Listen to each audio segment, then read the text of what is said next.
Hello दोस्तों, आपका स्वागत है हमारी यूट्यूब चैनल ऑलवेज न्यू 142 पर। आप लोगों को एक बात बताऊं, बड़ा ही एक इम्पोर्टेंट चीज हमने देखा। एक छोटा सा वीडियो था, शॉर्ट वीडियो किसी ने बनाया था। कहानी है कि एक व्यक्ति सड़क पर काफी गंभीर रूप से दुर्घटनाग्रस्त हो जाता है और कोई राहगीर लोग उस व्यक्ति को उठा करके और हॉस्पिटल ले जाते हैं, नजदीक के ही हॉस्पिटल में। एक बहुत बड़ी प्राइवेट हॉस्पिटल थी, बहुत बड़े डॉक्टर थे वहां। वहां ले जाया जाता है। जैसे वहां एंट्री होता है, पूछा जाता है, वहां जो कंपाउंडर है वो कहते हैं कि भाई कौन है, कहाँ से लाया है इसको। तो उन्होंने बताया कि सड़क पर एक व्यक्ति एक्सीडेंट हो गया, हम देखे तो हमने जल्दीबाजी में नजदीक के जो हॉस्पिटल है वहां हमने ले आया, आप इसका इलाज कीजिए। कंपाउंडर कहता है कि भाई कम से कम हमारे यहाँ का नियम है कि 1 लाख रुपया जब तक जमा नहीं करवाएंगे तब तक इनकी इलाज नहीं हो सकती है। वह स्ट्रेचर पर लादा हुआ था और उसका पूरा कपड़े से सिर ढका हुआ था, पूरा से सब मतलब शरीर को। कंपाउंडर कहता है कि जब तक 1 लाख नहीं दीजिएगा हम इलाज नहीं करेंगे, हमारे यहाँ का जो नियम है वो नियम है, आपको जमा करना होगा। वो व्यक्ति कहते हैं कि सर देखिए ऐसी बात है कि हम तो इनको जानते भी नहीं है, एक मानवता के नाते हमने इसे ले आया यहाँ, बस आप इलाज कीजिए, जैसे ही पता चलेगा कि इनके घर वाले कौन है, कुछ व्यवस्था होगी, जमा हो जाएगा। वो कहता नहीं, हमारे यहाँ डॉक्टर जो कहते हैं वही होता है, डॉक्टर से आप बात कर लीजिए। फिर डॉक्टर के पास जाया जाता है, डॉक्टर भी यही कहता है कि नहीं, हमारे यहाँ का नियम है पहले 1 लाख जमा कीजिए तब इलाज होगी। सारी बातें होने के बाद वो व्यक्ति जो था वो डॉक्टर को भी समझाता है कि हम इन्हें नहीं जानते हैं, ये कौन है, लेकिन ये राहगीर थे, हमने देखा कि भाई गंभीर रूप से घायल हैं और हमने इन्हें जल्दीबाजी में आपके हॉस्पिटल में ले आए हैं, नजदीक का हॉस्पिटल में। डॉक्टर कहते हैं कि फिर इन्हें सरकारी हॉस्पिटल ले जाइए। वो कहते हैं सरकारी हॉस्पिटल यहाँ से काफी दूर है, जब तक इनकी मृत्यु भी हो सकती है, आप इलाज कीजिए, पता लगेगा तो डॉक्टर इनके जो घर वाले हैं वो आएंगे, फिर इनका व्यवस्था होगा। डॉक्टर मानने के लिए तैयार नहीं होता। वो व्यक्ति जो जा रहा था, यानी जो लाया था सबको, यानी व्यक्ति को, वो व्यक्ति जो था ना, वो कहीं जमीन लिखाने के लिए, घर लिखाने के लिए जा रहा था, और वो जो मकान लिखाने के जा रहा था उसकी अंतिम किस्त उसके पास थी, जो आज उसको मकान होने वाला था अपने नाम से। वो अपनी पैसे को वह दे देता और कहता है कि आप ये पैसा रखिए, जब हमने 3 साल तक लगातार किस्त देने के बाद आज हम अपनी मकान को अपने नाम से करवाने वाले थे, 1 महीना और सही, 1 महीना बाद ही हमारी मकान होगी, लेकिन आप इलाज कीजिए। और बताएं, जब डॉक्टर इलाज करने के लिए जैसे ही अपनी ओटी में पहुंचता है ना, ऑपरेशन थिएटर में, वह देख करके आश्चर्यचकित हो जाता है, क्योंकि वह कोई दूसरा व्यक्ति नहीं, वो जो गंभीर रूप से घायल था वो उसके पिता ही थे।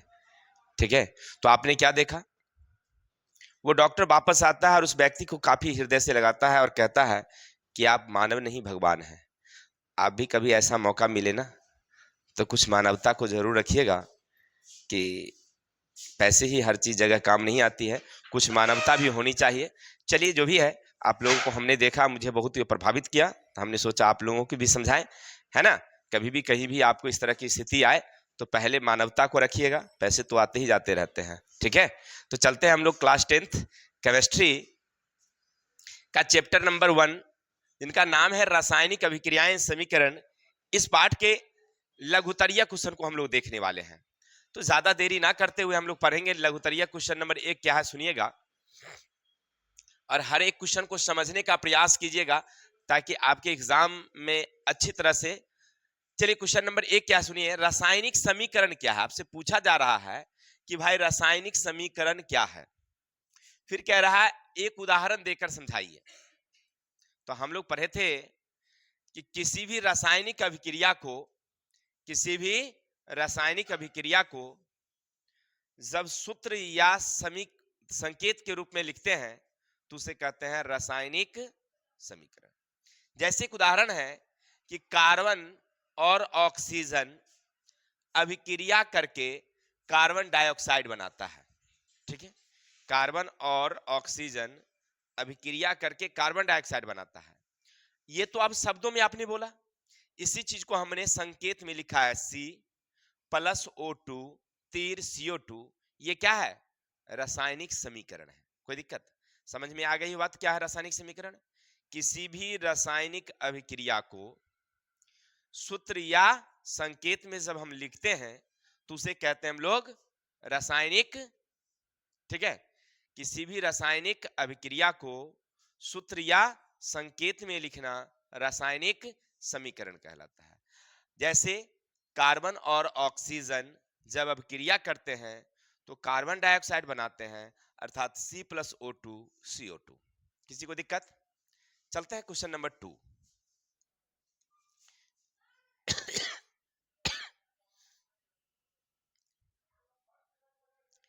संतुलित समीकरण किसे कहते हैं? हम लोग चैप्टर में पढ़े थे कि वैसी रासायनिक अभिक्रिया जिसमें अभिकारक में उपस्थित परमाणुओं की संख्या और उत्पाद में उपस्थित परमाणुओं की संख्या जब बराबर बराबर हो तो उसे कहते हैं हम लोग संतुलित समीकरण।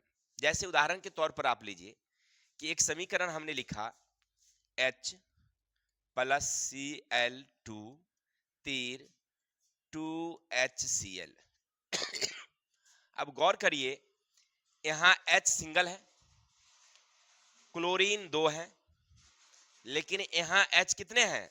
2, और क्लोरीन भी कितने हैं? 2 हैं। तो उत्पाद में हो गए 2 2, लेकिन अभिकारक में हो गए 1। तो क्या यह समीकरण संतुलित हुआ? नहीं हुआ।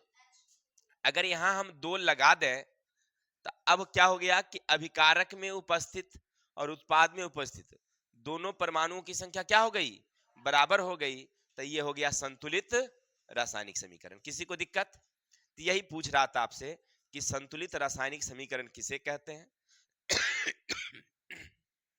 तो वैसे समीकरण जिसमें अभिकारक में उपस्थित परमाणुओं की संख्या और उत्पाद में उपस्थित परमाणुओं की संख्या जब बराबर हो तो उसको क्या बोलेंगे हम लोग? संतुलित। Question number next.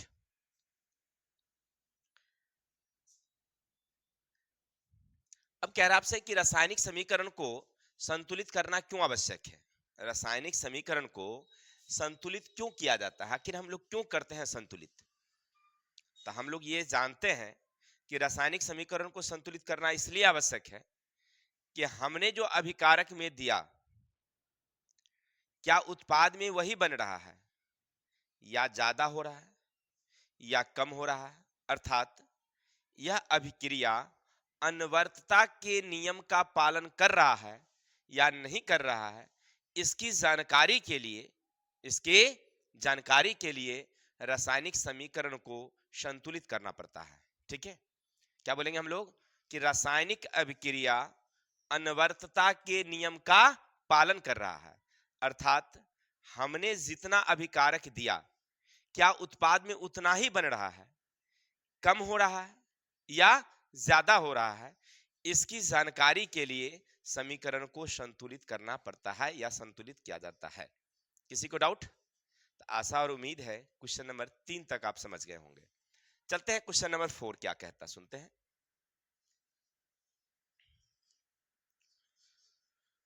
अब आपसे कह रहा है कि रासायनिक समीकरण से प्राप्त होने वाली 3 सूचनाएं, यानी रासायनिक समीकरण आपने देखा तो आपको उससे क्या क्या जानकारी मिलती है। जैसे एक समीकरण हम लिखते हैं अभी, मान लीजिए हम यहां लिखते हैं C+O2 तीर CO2। अब इसको देखने से आपको क्या क्या जानकारी मिलती है? तो सबसे पहली बात कि रासायनिक समीकरण देखने से हमें क्या मिलता है कि अभिकारक कौन कौन से हैं, यानी किस किस पदार्थ को इसमें अभिक्रिया में लाया जा रहा है। आप ऐसे लिखेंगे कि अभिक्रिया में कौन कौन से पदार्थ भाग ले रहे हैं, इसकी जानकारी हमें मिलती है। नंबर 2, अभिक्रिया के बाद यानी उत्पाद क्या बन रहे हैं, इसकी भी जानकारी हमें मिल जाती है। तीसरा, अभिकारक या उत्पाद में जो परमाणु है या अणु है, इसकी जानकारी मिल जाती है। ये अभिक्रिया किस प्रकार की है? संयोजन है, वियोजन है, उष्माक्षेपी है, उष्माशोषी है, उत्कर्मणीय है ना? ये किस तरह की है, इसकी जानकारी भी हमें मिल जाती है। कोई दिक्कत? तो हम पढ़ रहे थे कि रासायनिक समीकरण से हमें क्या क्या सूचनाएं मिलती है। तो रासायनिक समीकरण से हमें निम्न सूचना मिलती है। नंबर 1, कि अभिक्रिया में कौन कौन से पदार्थ भाग ले रहे हैं। दूसरा, अभिक्रिया में कौन कौन से उत्पाद बन रहे हैं। तीसरा, यह समीकरण किस प्रकार की, इन सब की जानकारी मिलती है। क्वेश्चन नंबर 5,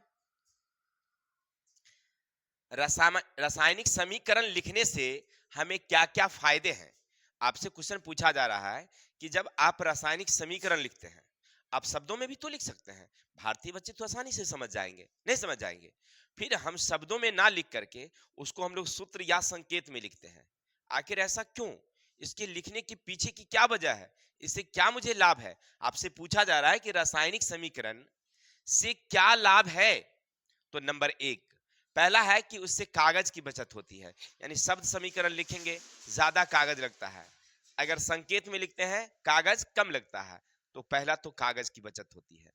दूसरा है समय की बचत, उसे आप जल्दी और आसानी से लिख सकते हैं। तीसरा है समय जगह की मान्य, माने सभी जगह वह मान्य है, यानी पूरे वर्ल्ड में जो हमारी समीकरण है, रासायनिक समीकरण, वो पूरे वर्ल्ड में मान्य है। जबकि शब्दों में हम अगर लिखते हैं तो केवल भारत में ही मान्य है, अन्य देशों में वह हिंदी समझा नहीं जाता है, ठीक है। और संकेत में जैसे हम लिख देंगे तो वह पूरे वर्ल्ड के लिए हो गया। चलिए, और सबसे बात है अभिकारक और उत्पाद की सही सही जानकारी मिल जाती है कि कितने उसके अणु, कितने उसके परमाणु हैं, ये सब बन जाते हैं। जैसे देखिए, अभी समीकरण हमने एक बताया आपको कि कार्बन और ऑक्सीजन अभिक्रिया करके कार्बन डाइऑक्साइड बनाते हैं, कोई दिक्कत। तो कार्बन के कितने परमाणु, ऑक्सीजन के कितने परमाणु, क्या आपने कभी लिखा वहां। लेकिन जब हम लोग लिखते हैं शब्द को समीकरण में लिखते हैं तो हम लोग ऐसे लिखते हैं C+O2। O2 जब ये बैठाइएगा, इससे स्पष्ट हो रहा है कि कार्बन के एक परमाणु और ऑक्सीजन के दो परमाणु, यानी ऑक्सीजन एक अणु, दो परमाणु जुड़ा तो एक अणु बना। तो या तो दो परमाणु कहिए या एक अणु कहिए, मिलके कार्बन डाइऑक्साइड के एक अणु का निर्माण हो रहा है, यानी एक यौगिक बन रहा है। तो यह स्पष्ट हो जा रहा है किससे, रासायनिक समीकरण से। तो समीकरण लिखने से क्या क्या फायदा, तो जगह की बचत, समय की बचत, पूरे वर्ल्ड में मान्य है, और अभिकारक और उत्पाद के परमाणु और अणु की जानकारी हमें मिल जाती है। कोई दिक्कत। तो आशा और उम्मीद है क्वेश्चन नंबर 5 आपको बखूबी समझ में आया होगा। चलते हैं क्वेश्चन नंबर 6 क्या कहता सुनिएगा। अभिक्रिया के फलस्वरूप उत्सर्जित गैस और अपक्षेप बनने की जानकारी हमें किस प्रकार दी जाती है। यानी रासायनिक समीकरण में आप कैसे देखकर बता सकते हैं कि अपक्षेप बन रहा है। रासायनिक समीकरण को देखकर आप कैसे कह सकते हैं कि गैस की उत्पत्ति हो रही है। तो हम लोग पढ़े थे, याद होगा आपको, कि रासायनिक समीकरण को बेहतर बनाने का अधिक जानकारी हेतु उपाय वहां पर दिया गया था, जिसमें हमने पढ़ा था कि अवस्था की जानकारी के लिए ठोस के लिए S, द्रव के लिए L, गैस के लिए G और तरल के लिए AQ। फिर हमने पढ़ा था कि अवक्षेप की प्राप्ति के लिए कि नीचे की अगर तीर, उत्पाद में अगर नीचे की ओर तीर रहेगा तो समझ जाएंगे कि अवक्षेप की प्राप्ति हो रही है।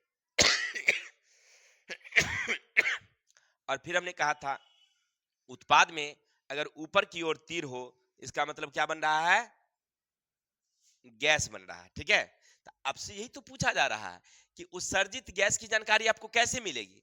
तो हम लिखेंगे उत्सर्जित गैस की जानकारी के लिए हम वहां देखेंगे उत्पाद में अगर ऊपर की ओर तीर है तो गैस की उत्पत्ति हो रही है, और नीचे की ओर अगर तीर है तो अवक्षेप बन रहा है। कोई दिक्कत। कैसे लिखेंगे हम लोग आंसर, वहां पर लिखेंगे यदि उत्पाद में नीचे की ओर तीर है तो अवक्षेप की प्राप्ति हो रही है, अगर ऊपर की ओर तीर लगी हो तो गैस की प्राप्ति हो रही है। कोई दिक्कत। तीर को देख करके हमें पता चल जाएगा कि अवक्षेप कौन है और गैस कौन है। किसी को डाउट। चलते हैं क्वेश्चन नंबर नेक्स्ट। सामने एक समीकरण देख रहे हैं आप, लिखा निम्नलिखित समीकरण किस प्रकार की अभिक्रियाओं को निरूपित करता है। आप जो इसने देखा, ये एक देख रहा है कि एक यौगिक है, ठीक है। इस यौगिक को गर्म किया गया हो या तोड़ा गया है, तो दो अलग अलग अलग अलग परमाणु में क्या हो गया है, यानी एक परमाणु है और एक यौगिक में वो क्या हो रहा है, टूट रहा है। तो ये टूट रहा है तो कौन सा अभिक्रिया हुआ, वियोजन अभिक्रिया। ये कौन सी अभिक्रिया हुआ, बस आपको ऐसे समीकरण रहेगा और पूछा जाएगा कि ये कौन सी अभिक्रिया है, तो देख करके बता देना है भाई। टूट रहा है, एक भारी यौगिक छोटे छोटे सरल प्रतिफल में बदल रहे हैं, इसका मतलब वो क्या है, वियोजन अभिक्रिया है। अब आगे देखिए, AgNO3 प्लस NaCl, तीर AgCl प्लस NaNO3, ये कौन सी अभिक्रिया है भाई, तो ये उभय विस्थापन अभिक्रिया का उदाहरण है, क्योंकि यहाँ परमाणुओं के मूलकों का क्या हो रहा है भाई, विनिमय हो रहा है। कोई दिक्कत, बस समीकरण देख करके नाम लिखना था। तो पहला वाला कौन हुआ मेरा, वियोजन, दूसरा वाला कौन हो गया मेरा। चलिए क्वेश्चन नंबर नेक्स्ट चलते हैं। 8 नंबर क्या है, सुनिएगा क्वेश्चन। आपसे कह रहा है कि भाई संयोजन अभिक्रिया क्या है, तो संयोजन का मतलब होता है जोड़ना। हम लोग पढ़े थे परिभाषा में कि जब दो छोटे छोटे परमाणु आपस में जुड़कर एक भारी प्रतिफल का निर्माण करते हैं, या छोटे छोटे यौगिक भी, परमाणु ही नहीं यौगिक भी अगर आपस में जुड़ते हैं और जुड़ करके एक भारी यौगिक का निर्माण करते हैं, तो उसको कहते हैं हम लोग संयोजन। जुड़ने की अभिक्रिया क्या कहलाएगी, संयोजन। क्लियर, जिसका हमने कई उदाहरण आपको पेश किया था, कि जैसे हमने बताया था आपको वहां पर पढ़ाते समय, C+O2 तीर CO2, H2 प्लस Cl2 तीर 2HCl, नहीं, फिर हमने बताया था Mg 2Mg प्लस O2 तीर 2MgO, ये क्या है, संयोजन अभिक्रिया है। ये तो परमाणु की बात हुई थी। फिर हमने बताया था कि CaO प्लस H2O तीर Ca कोष्टक OH बंध 2, ये क्या था, यहाँ यौगिक मिल रहे थे, दो छोटे छोटे यौगिक मिल करके एक भारी यौगिक का निर्माण कर रहे थे, यानी कैल्शियम ऑक्साइड कली चूना जल के साथ अभिक्रिया करके और क्या बनाते हैं, कैल्शियम हाइड्रोक्साइड यानी कि बुझा हुआ चूना बनाते हैं। हमने इसके बारे में चर्चा भी किया था कि यहाँ से क्वेश्चन आता है कि दीवार को सफेदी करने के लिए एक्स एक पदार्थ का उपयोग किया जाता है, एक्स क्या है, तो एक्स है चूना। ठीक है, फिर हमने बताया था कि ऑब्जेक्टिव में भी पूछता है कि भाई कली चूना का संकेत क्या होता है, तो CaO, बुझा हुआ चूना का संकेत क्या होता है, तो CaO Ca कोष्टक OH बंध 2। ठीक है, चलिए, तो आपने क्या समझा कि जब दो छोटे छोटे परमाणु आपस में अभिक्रिया करके एक भारी प्रतिफल का निर्माण करते हैं, तो उसे कहते हैं हम लोग संयोजन अभिक्रिया। अब आगे है क्वेश्चन नंबर 9, क्या आप कैसे प्रदर्शित करेंगे कि कॉपर सिल्वर से अधिक क्रियाशील है। आपसे क्वेश्चन कह रहा है आप कैसे दिखाइएगा कि कॉपर सिल्वर से ज्यादा क्रियाशील है। ठीक है, सिल्वर का मतलब चांदी, कॉपर का मतलब तांबा। तो सिल्वर कम क्रियाशील है और चांदी ज्यादा क्रियाशील है। कैसे दिखाएंगे, कुछ नहीं, एक सिंपल तरीका भी है मेरे पास। देखिए, आप कोई अम्लीय पदार्थ ले लीजिए, अम्लीय यानी HCl ले लीजिए यानी हाइड्रोक्लोरिक अम्ल, या सल्फ्यूरिक अम्ल ले लीजिए H2SO4। ठीक है, जो बैटरी में पानी पड़ती है वो क्या भाई, सल्फ्यूरिक अम्ल है। याद रखिएगा, बैटरी अम्ल क्या है, सल्फ्यूरिक अम्ल है, H2SO4 होता है, ऑब्जेक्टिव में पूछता है। ऐसे आगे वाली चैप्टर में शायद है इसका ऑब्जेक्टिव, लेकिन अभी याद कर लीजिए। तो हो गया क्लियर। अब ले लीजिए, एक में चांदी के कुछ बर्तन को डाल दीजिए और एक में तांबे के बर्तन को डाल दीजिए। दो अलग अलग प्रश्न ले लीजिए, दोनों में H2SO4 ले लीजिए, सल्फ्यूरिक अम्ल ले लीजिए, और उसमें दोनों में अलग अलग, एक में चांदी के चम्मच और एक में तांबे के चम्मच डाल दीजिए, और कुछ दिनों बाद, एक दो दिनों बाद परीक्षण कीजिए, तो आपको समझ में आ जाएगा कि तांबा में अधिक संचारण हुआ है जबकि चांदी में कोई संचारण नहीं हुआ है। इससे भी पता चल जाएगा कि चांदी कम क्रियाशील है और तांबा ज्यादा क्रियाशील है। ऐसे भी लिख सकते हैं, या दूसरा तरीका भी है जो किताब की लैंग्वेज के हिसाब से चलेंगे तो लिखेंगे कि कॉपर ज्यादा क्रियाशील है और सिल्वर कम क्रियाशील है। इसे दिखाने के लिए हम एक प्रयोग करते हैं। सिल्वर सल्फेट की विलयन में, सिल्वर सल्फेट की विलयन में अगर कॉपर डालते हैं, सिल्वर सल्फेट में अगर कॉपर डालेंगे तो कॉपर सल्फेट से अभिक्रिया करके, कॉपर सल्फेट से अभिक्रिया करके कॉपर सल्फेट बना लेगा, और सिल्वर को विस्थापित कर देगा। लेकिन अगर कॉपर सल्फेट की विलयन में सिल्वर डालेंगे तो वहां कोई अभिक्रिया नहीं होगी। इससे पता चलता है कि कॉपर ज्यादा क्रियाशील है, सिल्वर कम क्रियाशील है। ठीक है, कोई दिक्कत? आप ऐसे भी लिख सकते हैं, देखिए लिखेंगे वहां पर इस तरह से AgSO4 में अभिक्रिया हम कराएंगे किससे? Cu से, तो बनेगा CuSO4 प्लस Ag। हो गया। यानी जब सिल्वर सल्फेट में हमने क्या डाल दिया? कॉपर डाल दिया, तो वहां अभिक्रिया हो गई, अभिक्रिया वहां हो गई। लेकिन वही CuSO4 है हमारे पास और उसमें हमने Ag डाला, दैट्स ऑल, कोई अभिक्रिया नहीं हुआ। समझ में आई बातें? इससे पता चलता है कि कॉपर ज्यादा क्रियाशील है, सिल्वर कम क्रियाशील है। तो हमने इसको दो तरीके से समझाने का प्रयास किया। आपको एग्जाम में जो भी रहेंगे आप आसानी से लिख सकते हैं, कोई दिक्कत? Next number question. और कहिएगा सब सर बेटर कौन रहेगा नंबर के हिसाब से? तो नंबर जो किताब की भाषा है वही लिखेंगे तो बेटर रहेगा। ठीक है, चलते हैं आगे। अब आपसे क्वेश्चन क्या कह रहा मेरे भाई? ओ देखिए,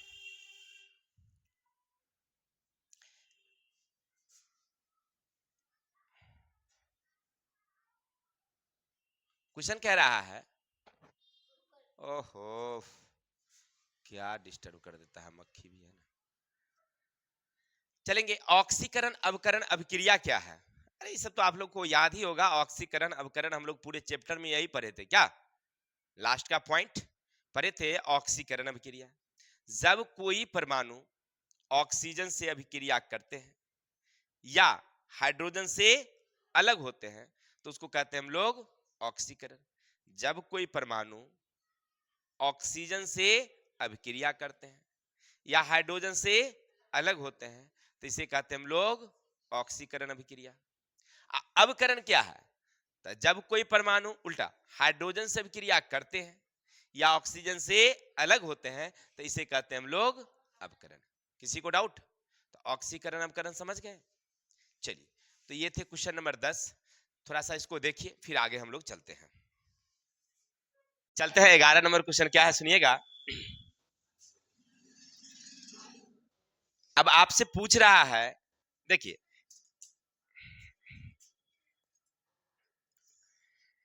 कह रहा निम्नलिखित अभिक्रियाओं में कौन संयोजन और कौन विस्थापन अभिक्रिया है? भाई अब समीकरण दे दिया है, आप पूछता है कौन संयोजन और कौन विस्थापन। तो चलिए पहला देख रहे हैं आप, ये है KBr, एक तरल है, Cl2, अब बन गया 2KCl। नीचे की ओर यहां पर तीर लगा हुआ है वहां किताब में, और Br। अब नीचे की ओर तीर लागल है अगर, तो देखिए कि पता चल गया हमरे कि क्या है, ये अवक्षेप है। तो अवक्षेप बन रहा है, यानी कि ये क्या है, एक प्रकार की विस्थापन अभिक्रिया है। कोई दिक्कत?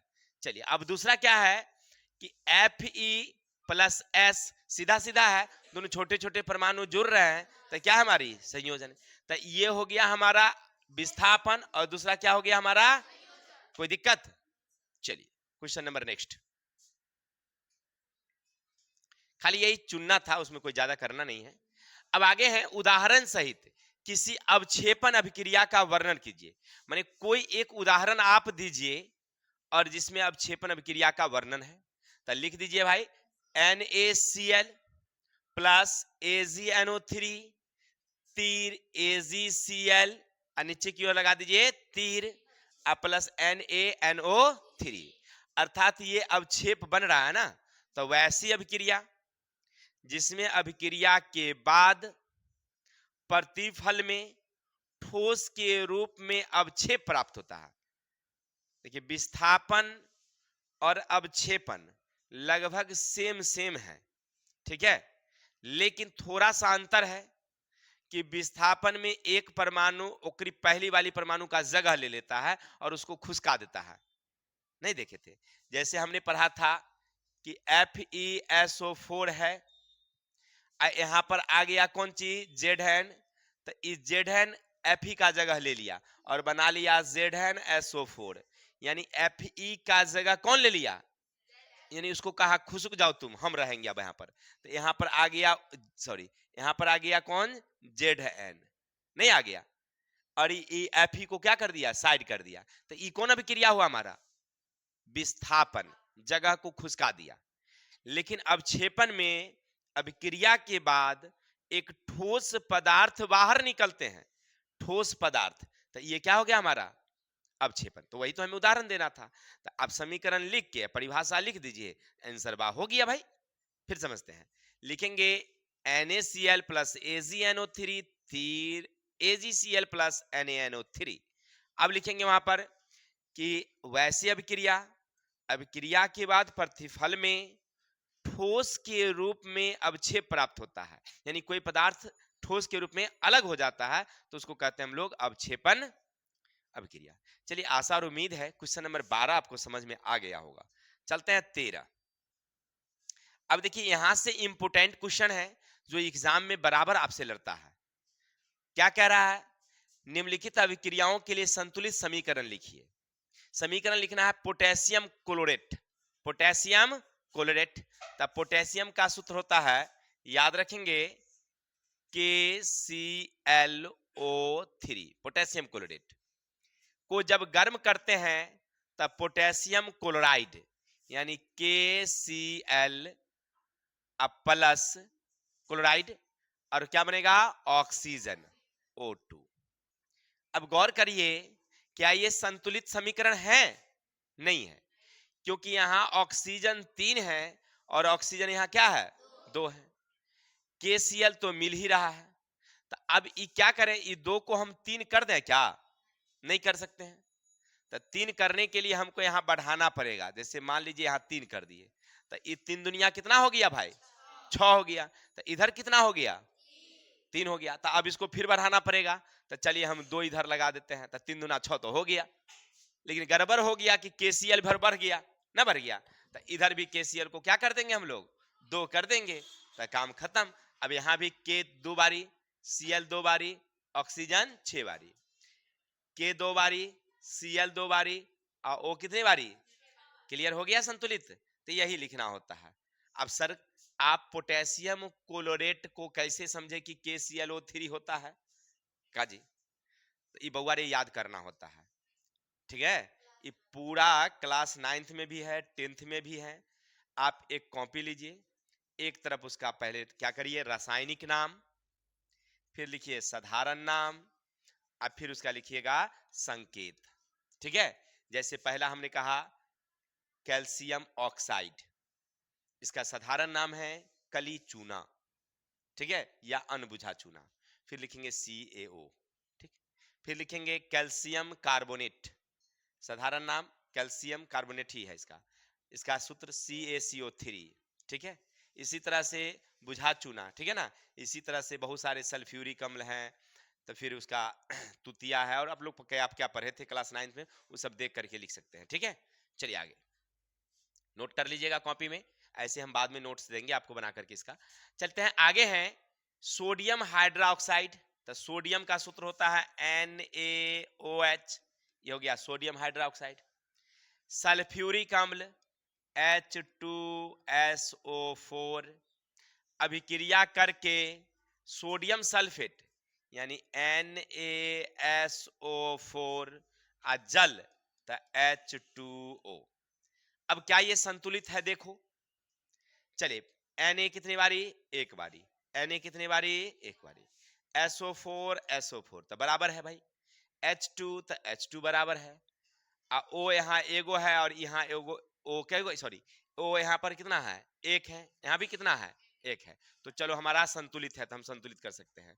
या 2Na हमने लिख दिया है, H2SO4, Na2SO4, और ठीक है ना। तो ये भी यहाँ संतुलित है, क्योंकि हमने यहाँ लिखा है 2, यहाँ क्या लिखा है, तो यहाँ भी हमने क्या लगा दिया है, 2 लगा दिया, ठीक है। चलिए, तो आप देख लेंगे, संतुलित हो जाना चाहिए जब भी वहां लिखेंगे, जब भी तो संतुलित करके लिखेंगे, ठीक। अब आगे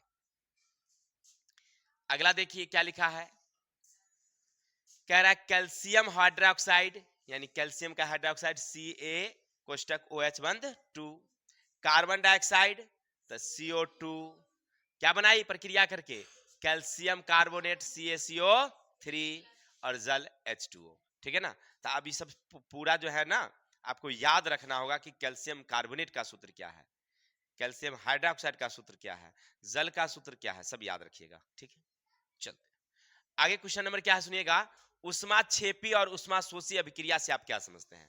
तो उष्माक्षेपी का मतलब होता है उष्माक्षेपी, तो वैसी अभिक्रिया जिसमें अभिक्रिया के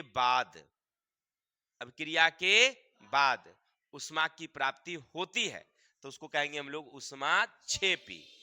जैसे हमने बताया था अभी कि हमने लिया कली चूना CaO, इसको डाल दिए हम लोग जल में, तो बनाया क्या, Ca कोष्टक OH बंद 2 अब प्लस क्या निकाला है उसने, उष्मा। ये क्या है हमारे उत्पाद में, यानी क्या कह सकते हैं कि प्रतिफल में उष्मा की प्राप्ति हो रही है। तो इससे ये स्पष्ट हो रहा है कि क्या है, उष्माक्षेपी है। अब अगला है उष्माशोषी, तो वैसी अभिक्रिया जिसमें अभिक्रिया कराने के लिए उष्मा देना पड़ता है तो उसको कहेंगे हम लोग उष्माशोषी। जैसे H2 प्लस Cl2 आप दिए यहां प्रकाश या उष्मा, तो 2HCl तब बनेगा, नहीं बनेगा, आप उष्मा दिए हैं तब हुआ है, तो ये क्या हो गया हमारा उष्माशोषी। या मान लीजिए आपके पास है 2H2O, आपने उष्मा दिया है, गर्म किया है, तो 2H2 अब प्लस O2 बना है, यानी जल क्या हो गया, टूट गया है। तो यह कौन सी अभिक्रिया है, उष्माशोषी, ठीक है ना। जब उष्मा दे करके अभिक्रिया कराएंगे तो उष्माशोषी, अभिक्रिया के बाद उष्मा निकला है उष्माक्षेपी। चलिए अब यहां से एक और क्वेश्चन पूछता है कि आपके शरीर में भोजन का पचना उष्माक्षेपी है या उष्माशोषी है? तब भोजन पचने के बाद हमारे शरीर को उष्मा मिलती है, तो इसलिए क्या है, वो उष्माक्षेपी अभिक्रिया है। ऑक्सीकरण तो है ही, ऑक्सीकरण पूछेगा तो हम लिख ही देंगे कि ऑक्सीजन के साथ अभिक्रिया होती है भोजन का पचना। लेकिन अगर उष्माक्षेपी और उष्माशोषी में पूछ दिया तो क्या कहेंगे, तो उष्माक्षेपी। ठीक है, चलते हैं क्वेश्चन नंबर नेक्स्ट 15। अब कह रहा है निम्नलिखित की परिभाषा दीजिए भाई, ऑक्सीकरण किसे कहते हैं? तो अभी भी पीछे हम लोग देखे थे कि जब कोई परमाणु ऑक्सीजन से अभिक्रिया करते हैं या हाइड्रोजन से अलग होते हैं तो वह कहलाता है ऑक्सीकरण। अब अवकरण क्या है, तो जब कोई परमाणु हाइड्रोजन से अभिक्रिया करते हैं, ऑक्सीजन से अलग होते हैं, तो उसको कहते हैं हम लोग। खाद्य पदार्थ का दूषित होना क्या है, तो हमने बताया था कि अगर कोई खाद्य पदार्थ है और उसे अधिक समय तक हम लोग खुले वायु में छोड़ देते हैं तो वह धीरे धीरे ऑक्सीजन से अभिक्रिया करके उसमें खट्टे खट्टे वास आ जाते हैं, तो इसको कहते हैं दुर्गंध युक्त या दूषित खाद्य पदार्थ। ठीक है, चलिए अब आगे चलेंगे हम लोग। कॉपर सल्फेट की विलयन में लोहे का टुकड़ा डाल देने पर विलयन का रंग क्यों बदल जाता है? बड़ा ही VVI क्वेश्चन है, एग्जाम की दृष्टि से बराबर पूछता है। कहता है कि भाई कॉपर सल्फेट की विलयन है, उसमें लोहा का टुकड़ा डालते हैं तो उसका रंग क्यों बदल जाता है? देखिए हमने लिखा कॉपर सल्फेट के विलयन का रंग नीला होता है, ऐसे आपके पाठ्य पुस्तक में शायद नहीं दिया हुआ है रंग, लेकिन मुझे याद था इसलिए हमने लिख दिया कि कॉपर सल्फेट का रंग कैसा भाई, नीला होता है। अब उसमें आपने लोहा डाला है, जैसे लोहा डालेंगे तो लोहा ज्यादा क्रियाशील है, कॉपर कम क्रियाशील है, तो लोहा सल्फेट से अभिक्रिया करेगी, बनाएगी फेरस सल्फेट, कॉपर को क्या कर देगी, विस्थापित कर देगी, तो उसका रंग जो है ना वो हल्का हरा हो जाता है। अब पूरा हरा नहीं होता है, हल्का हरा हो जाता है। जो नीला था वो क्या हो गया, अब हरा हो गया, रंग बदल गया ना। अब कहिएगा सर आप रंग काहे लिख दिए जब नहीं था, तो ऑब्जेक्टिव में पूछता है कि कॉपर सल्फेट का रंग कैसा होता है, ठीक है, अब फेरस सल्फेट का रंग कैसा हो गया भाई, ठीक है। अगर लिख दीजिएगा तो वहां स्पष्ट भी हो जाएगा, समझने में भी आपको सुविधा हुआ, क्या है नहीं कि रंग कैसा था पहले नीला, अब कैसा हो गया, किसके कारण हुआ, इसलिए क्योंकि लोहा ना सल्फेट से क्या कर लिया, अभिक्रिया कर लिया और कॉपर को विस्थापित कर दिया। चलिए आगे चलते हैं। आगे क्वेश्चन कह रहा है निम्नलिखित अभिक्रियाओं को संतुलित समीकरण के रूप में लिखिए। अब अभिक्रिया है, अब अभिक्रिया को संतुलित समीकरण लिखना है, तो ये सब आपको याद रखना होगा। जैसे बेरियम क्लोराइड, इसका सूत्र क्या है, तो BaCl2, एल्यूमिनियम सल्फेट तो Al2SO4 into 3, barium sulphate BaSO4 और एल्यूमिनियम क्लोराइड AlCl2। अब इस संतुलित हमने कैसे किया है, ये हमने चैप्टर में पढ़ाया था अनुमान विधि से, कि हम लोग देख लेंगे कि Ba यहाँ कितना है।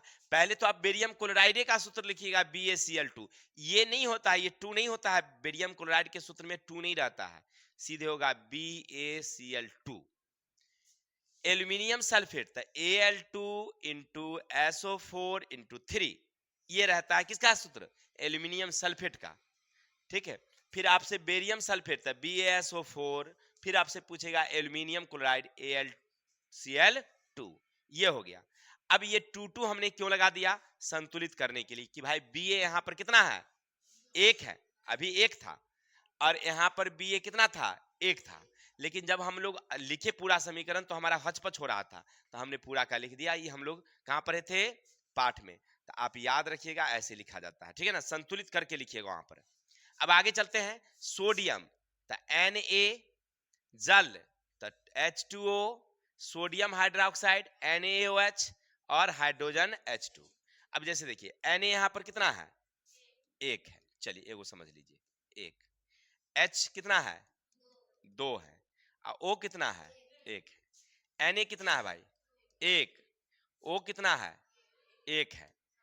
H कितना है यहाँ पर, 3 है, 2 गो यहाँ है, एगो 3 गो है। अब बोलिए, 1 लिख दीजिए। अब देखिए गौर करके देखिए कि भाई इधर आप 1 ही तो बराबर है, लेकिन ये बराबर नहीं ना है, तो इधर बढ़ाना पड़ेगा, किसमें, अभिकारक में। तो अभिकारक में जैसे बढ़ाइएगा इसको, तो 2 यहाँ बढ़ाइएगा, जैसे किसको बढ़ाना है, H को ना, तो H को 2 बढ़ाइएगा, तो ऑटोमेटिक ऑक्सीजन कैगो हो गया, अब आपके पास हो गया इधर 2 ना, हो गया, ये हो गया H 2 दूनी 4, तो फिर मामला गड़बड़ा रहा है। तो इस तरह से हम लोग लिखते जाएंगे और संतुलित कर लेंगे। ये हमने आपको सिखा दिया है, ठीक है। और ऐसे विशेष के लिए दीर्घोत्तरीय क्वेश्चन में 2 गो संतुलित करने वाला है, जब वहां पर देखेंगे तो फिर उस क्लियर कर लेंगे, ठीक है। चलिए, तो फिलहाल समझ रहे थे हम लोग क्वेश्चन नंबर 17 कि कैसे हम उसको संतुलित करके लिखेंगे। चलिए, क्वेश्चन नंबर 18 क्या है सुनिएगा। आपसे कह रहा है वियोजन अपघटन अभिक्रिया का एक उदाहरण लिखें। गर्म करने पर ऐसी अभिक्रिया को दर्शाने के लिए कोई एक क्रियाकलाप का वर्णन करिए, ठीक है। अब कह रहा है आपसे वियोजन या अपघटन अभिक्रिया का एक उदाहरण, तो हमने लिख दिया CaCO3 तीर, यहां पर लिख देंगे गर्मी या उष्मा, CaO प्लस CO2। अब कहता है आपसे गर्म करने पर ऐसी अभिक्रिया को दर्शाने के लिए कोई एक मतलब क्रियाकलाप, तो लिखेंगे जब कैल्शियम कार्बोनेट, वहां पर लिखेंगे कैल्शियम कार्बोनेट एक भारी यौगिक है, जब उसको उष्मा देते हैं यानी गर्मी देते हैं, तो वह छोटे छोटे प्रतिफल में टूट जाता है और बनाता है कैल्शियम ऑक्साइड और कार्बन डाइऑक्साइड। यहाँ एक भारी यौगिक टूटते हैं, अर्थात यह वियोजन अभिक्रिया है। किसी को दिक्कत, चलिए क्वेश्चन नंबर नेक्स्ट।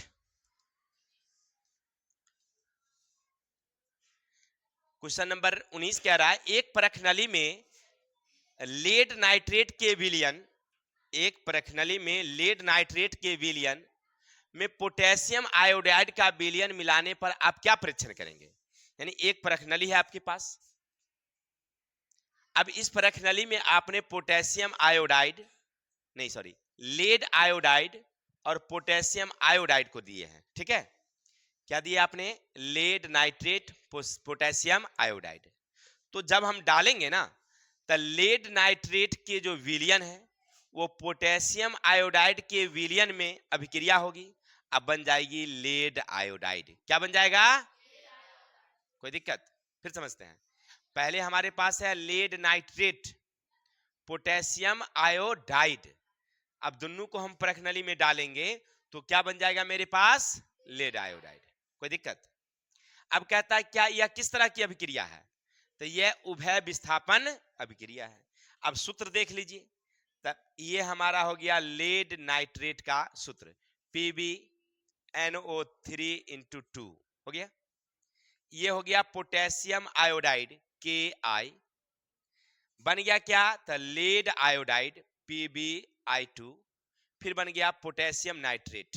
क्लियर। तो अब यहां से आप इसको स्पष्ट कर लिए कि हमने पहले क्या दिया, लेड आयोडाइड, फिर दिया लेड नाइट्रेट, पोटेशियम आयोडाइड, दोनों को मिलाया तब बन गया लेड आयोडाइड, अब पोटेशियम नाइट्रेट। किसी को दिक्कत? चलिए अब कह रहा आपसे यह किस तरह की अभिक्रिया भाई, तो उभय विस्थापन अभिक्रिया। किसी को डाउट? अब आगे क्वेश्चन 20 नंबर सुनिएगा, बड़ा ही इंपॉर्टेंट है और आपके एग्जाम के लिए बड़ा इंपॉर्टेंट है। कह रहा है निम्नलिखित में कौन ऑक्सीकारक है, पहचान करिए। चलिए तो इसको समझा दें पहले। देखिए आप परिभाषा पढ़े थे कि जब कोई पदार्थ ऑक्सीजन से अभिक्रिया करे या हाइड्रोजन से अलग हो तो वो होता है ऑक्सीकरण अभिक्रिया। ठीक है, जैसे मान लीजिए सी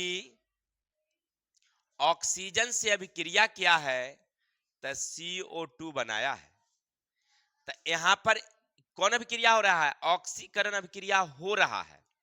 क्लियर? लेकिन सी हो गया अबकारक। ऑक्सीकरण यानी जो ऑक्सीजन से अभिक्रिया करता है, 20 रुपया 110। जब कोई पदार्थ ऑक्सीजन से अभिक्रिया करता है तो अभिक्रिया हुआ ऑक्सीकरण, ऑक्सीकरण, लेकिन वो पदार्थ जो ऑक्सीजन के साथ संयोग हो रहा है ना, वो हुआ अबकारक। याद रखिएगा, ऑक्सीजन से अभिक्रिया किया तो ऑक्सीकरण अभिक्रिया, लेकिन वो पदार्थ क्या कहलाएगा, अबकारक। तो यहां कार्बन किसके साथ अभिक्रिया कर रहा है, तो यहां क्या हो गया, ये अबकारक हुआ। ठीक है, चलिए फिर दूसरा अबकरण में पढ़े थे कि जब कोई पदार्थ हाइड्रोजन से अभिक्रिया करता है तो उसको कहते हैं अबकरण अभिक्रिया, लेकिन हाइड्रोजन के साथ जो जुड़ रहा है ना वो ऑक्सीकारक है।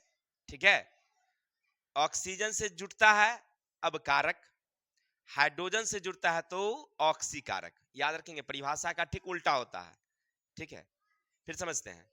ऑक्सीजन के साथ जुड़ा तो अबकारक, अभिक्रिया हुआ ऑक्सीकरण, लेकिन वो पदार्थ क्या कहलाएगा, अबकारक। हाइड्रोजन से जुड़ा तो अबकरण अभिक्रिया, अब पदार्थ कहलाएगा ऑक्सीकारक। ठीक है, समझ में आ गई बात? दूसरा परिभाषा समझिए, अगर कोई पदार्थ इलेक्ट्रॉन त्यागता है, इलेक्ट्रॉन त्यागता है तो वो अबकारक है। इलेक्ट्रॉन ग्रहण करता है, हाँ, इलेक्ट्रॉन त्यागता है तो ऑक्सीकारक, अगर ग्रहण करता है तो अबकारक। ठीक है, अभी इलेक्ट्रॉन त्याग वाला, ग्रहण करने वाला, वो हम लोग आगे वाले चैप्टर में पढ़ेंगे तब समझ में आएगा। ऐसे क्लास 9th में भी हम लोग पढ़े थे कि जिसके अंतिम कक्षा में 1 2 3 इलेक्ट्रॉन होती है वो किसी को अपना इलेक्ट्रॉन देती है, और 5 6 7 होती है तो वह किसी से लेती है। ये हम लोग क्लास 9th में क्लियर कर लिए थे, नहीं कर लिए थे? तो अब समझ गए कि अगर कोई इलेक्ट्रॉन देता है तो होगा ऑक्सीकारक, लेता है तो अबकारक। लेकिन वहां ऐसे नहीं पढ़ के हम लोग ऐसे पढ़ेंगे कि ऑक्सीजन से अभिक्रिया हो रहा है। अब गौर करके देखो, यहाँ ऑक्सीजन के साथ में है कौन, पीबी, यहाँ आके पीबी क्या हो गया है, अलग हो गया है, ऑक्सीजन से अलग हुआ है। अब दिमाग लगाओ, कौन हुआ, ऑक्सीकारक हुआ या अबकारक हुआ? हाइड्रोजन से अभिक्रिया होना या ऑक्सीजन से अलग होना, अबकरण। हाइड्रोजन से अभिक्रिया करना या ऑक्सीजन से अलग होना, अबकारक हुआ, अबकरण अभिक्रिया। इसको क्या बोलेंगे हम लोग, ऑक्सीकारक। क्या बोलेंगे, तो ऑक्सीकारक कौन हुआ, क्योंकि यह ऑक्सीजन से क्या हो रहा है, अलग हो रहा है ना, ऑक्सीजन से क्या हो रहा है, अलग हो रहा है। तो ऑक्सीजन से अलग हो रहा है तो कौन अभिक्रिया हुआ, अबकारक। कौन हो गया, अबकारक। फिर समझिए ऐसे, देखिए हाइड्रोजन के साथ जुटेगा या ऑक्सीजन से अलग होगा, ऑक्सीजन से अलग होगा तो इसको क्या बोलेंगे हम लोग, अबकरण। अबकरण अभिक्रिया या ऑक्सीकारक, ऑक्सी। अब हमसे पूछ रहा है कि ऑक्सीकारक कौन है, तो जो ऑक्सीजन से क्या हो रहा है, अलग हो रहा है। तो ऑक्सीजन से कौन अलग हो रहा है, पीबी। तो आंसर हमारा इसका क्या हुआ, पीबी। कोई दिक्कत? समझ में आई बातें? आप फिर चलते हैं। FeH2O। अब देखिए यहां Fe ऑक्सीजन के साथ क्या कर रहा है? अब क्रिया कर रहा है। तो अब क्रिया करेगा, ऑक्सीजन के साथ अब क्रिया करेगा या हाइड्रोजन से दूर होगा? हाइड्रोजन से दूर होगा। तो इसको कहेंगे ऑक्सीकरण अभिक्रिया। लेकिन होगा ये कौन चीज? अबकारक। तो हमको तो अबकारक पूछ नहीं रहा है, पूछ रहा है कौन? यहाँ Fe ऑक्सीजन से क्या कर रहा है? अभिक्रिया कर रहा है। तो अभिक्रिया कर रहा है तो क्या होगा? वो अबकारक। तो हम अबकारक तो लिखेंगे नहीं। अब बच गया कौन चीज हमारे पास? हाइड्रोजन। तो हाइड्रोजन यहाँ क्या हो रहा है? हट रहा है। हाइड्रोजन यहाँ क्या हो रहा है? तो ऑक्सीकारक कौन हो गया? H2। तो दूसरा समीकरण में ऑक्सीकारक कौन हुआ? H2। दोनों में ध्यान दीजिए, चित्र पर समझ में आ जाएगा। ऑक्सीजन में जुड़ना, हाइड्रोजन से अलग होना, अभिक्रिया हुआ ऑक्सीकरण, लेकिन क्या कहलाएगा? वो अबकारक। हाइड्रोजन से जुड़ना, ऑक्सीजन से अलग होना, क्या कहलाएगा? ऑक्सीकारक। अब इसमें चित्र में देखो, हमको इधर से कोई मतलब नहीं है, हमको इधर से मतलब है। O के साथ Fe क्या कर रहा है? जुड़ रहा है। तो जुड़ रहा है तो ई नियम का क्या कर रहा है? पालन कर रहा है। तो ई क्या हो गया? चलिए अब देखिए, यहां देखिए H क्या है? यहाँ H साथ में था, लेकिन H क्या हो गया? हट रहा है। H ऑक्सीजन से क्या हो रहा है? तो क्या हो गया? आप पूछ क्या रहा है हमसे? तो ऑक्सीकारक कौन है? अब क्लियर हो गया सबको? ठीक है। इसी तरह से आगे चलिए। Mg ऑक्सीजन से क्या हो रहा है? अब क्रिया कर रहा है। Mg यहां पर क्या कर रहा है? अब क्रिया कर रहा है। तो ऑक्सीजन से क्रिया तो अबकारक हुआ। ये क्या हो गया? अबकारक हो गया। तो यहां पर तो ऑक्सीकारक है ही नहीं। यहां पर ऑक्सीकारक है क्या?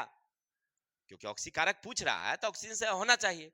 अब ई परिभाषा तो यहां काम किया नहीं। तो अब देखते हैं हम लोग लेने देने के आधार पर, लेने देने के आधार पर। चलिए आगे चलते हैं। Mg मैग्नीशियम, परमाणु संख्या कितनी होती भाई? 12। मैग्नीशियम की कितनी? 12। ये हो गया 2 8 2। ऑक्सीजन का कितना होता है? 8। तो 2 6, ये 2 इसको क्या करेगा? देगा। तो देने वाला क्या होता है? ऑक्सीकारक। देने वाला क्या होता है? Mg क्या हो गया? That's all. दोनों परिभाषा काम कर रहा है ना? हमने जो समझाया आपको बिल्कुल क्लियर हो गया? अगर वो वाला काम नहीं करेगा, कौन वाला? ऑक्सीजन अलग होना, हाइड्रोजन से जुड़ना वाला, इलेक्ट्रॉन वाला देख लेंगे। इलेक्ट्रॉन वाला काम नहीं करेगा तो वो वाला सूत्र लगा देंगे, कोनो चाबी से खोल देंगे। खुल गया ना? That's all. तो आज के लिए इतने ही। 20 क्वेश्चन है। आशा और उम्मीद है आपको ऑक्सीकारक अबकारक भी, बाकी सारे क्वेश्चन भी समझ में आया होगा। अगर अच्छा लगा, अभी तक आप वीडियो देख रहे थे, इसके लिए बहुत बहुत धन्यवाद। तो मिलते हैं हम लोग नेक्स्ट वीडियो में, तब तक के लिए जय हिंद, जय भारत।